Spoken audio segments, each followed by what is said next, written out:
Kun Lahden Hennalaan perustettiin hätämajoituskeskus, pakolaisten saama väkivaltainen vastaanotto nosti Lahden otsikoihin ympäri maailmaa.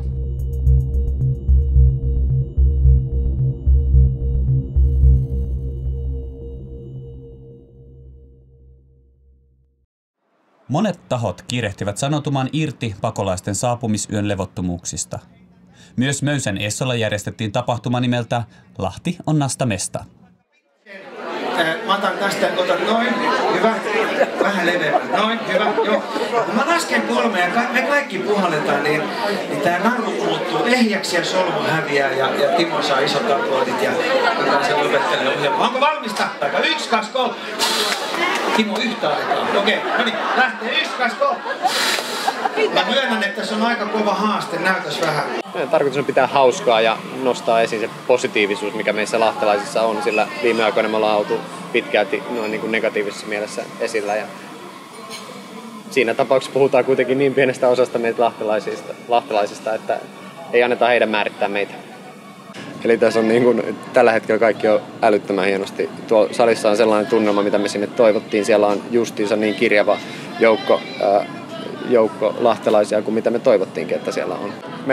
Täällä on monta mielipidettä ja niin pitääkin olla. Mun mielestä on hienoa, että mielipiteitä on molemmilta puolilta. Se oli meidän unelmatilanne, että tänne tulee maahanmuuttokriittisiä, tänne tulee avoimen Suomen puolesta puhujia ja kaikki yhdessä seistään 2 jalalla vihaa ja rasismia vastaan, koska ne ei ole poliittisia kysymyksiä, vaan ne on ihmisarvokysymyksiä, joihin me ehdottomasti niitä vastaan me seistään avoimesti. Meillä on tuossa lipun myynnissä 2 lipastoa. Toinen on Suomen Punaisen Ristin kautta Hennalaan vastaanottokeskukseen ja toinen on Pelastusarmeijan kautta suomalaisille vähävaraisille perheille. Jokainen on saanut sitten itse laittaa lippunsa kumpaa lippaa se haluaa tai repästä keskeltä 2 ja laittaa 5 molempiin.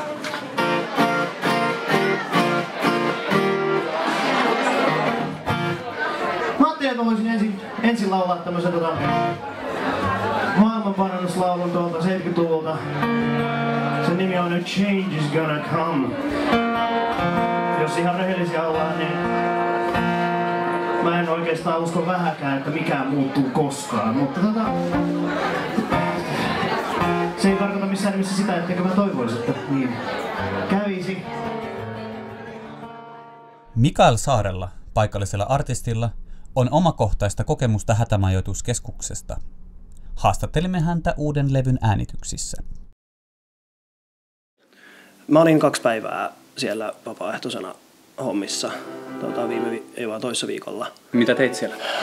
Jaoin noita vastaanotettuja lahjoituksia, vaatteita, sapuskaa ja rakensin sänkyjä ja huonekaluja ja tehtiin oleskelukeskusta sinne. Ja se oli vielä siinä vaiheessa aika alussa, mutta siinä vaiheessa silloin aluksi niin oli vielä aika sellaista kaoottista, mutta toisaalta tunnelma oli kauhean kiva.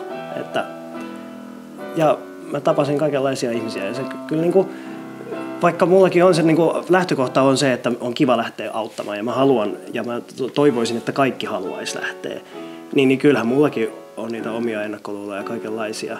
Ja mua pelottaa se, että ihmiset puhuu vierasta kieltä, mulle vierasta kieltä ja mä en tule toimeen välttämättä, enkä tulekaan tietysti. Se oli hauskaa. Ja sitten huomaa sen, että kun kuvittelee, että minä olen suomalainen tässä ja minä osaan englantia, niin semmoinen somalinainen, jonka kanssa mä juttelin siinä, niin sai olla mun kanssa aika kärsivällinen, kun hänen englannin kielen taitonsa oli niin paljon parempi kuin mitä muun.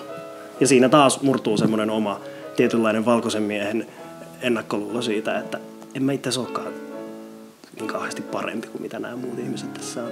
Voitko sä kuvailla sen hetken, kun syntyi se idea tai ajatus lähteä Hennalaan? Kiitos, että kysyit. Ja mä en ole ainoa, joka on vastannut siihen kysymykseen, että se on se helvetin huppupää. Ja siis ne raketin ja kivien heittelijät siinä Hennalan portilla. Mä en olisi varmaan lähtenyt ilman niitä. Siis tuli semmoinen niin kuin agre-reaktio, että eihän me nyt voida olla tällaisia. Nyt niin kuin joku roti tähän touhuun. Se on ihan älytöntä, aivan niin kuin uskomaton ajatus silleen, että me on niin kuin suomalaiset ja sitten on nämä ulkomaalaiset, jotka on sellaisia. Että sitten kun ne tulee tänne, niin sitten ne on sellaisia. On sananvapaus niin kuin tehdä ihan mitä tahansa tuolla internetissä ja sitten ihmiset uskoo siihen, mutta ei ole minkäänlaista vastuuta siihen. Kukaan ei kanna mitään vastuusta. Valehtelusta ei joudu niin kuin millään tavalla vastuuseen, koskaan. Niin se on jotenkin aika hirveetä. Varsinkin tämmöisessä tilanteessa, kun puhutaan niistä niin kuin yksilöistä, niistä ihmisistä, jotka tänne tulee, ja sitten niistä puhutaan jotain ihan mitä sattuu. Ihan vaan sillä, että teki mieli.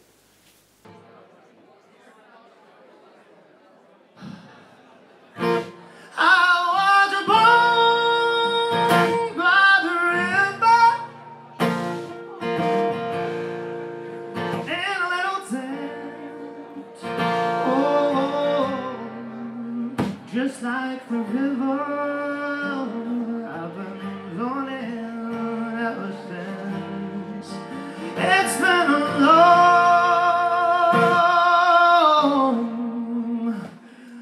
long time coming, but I know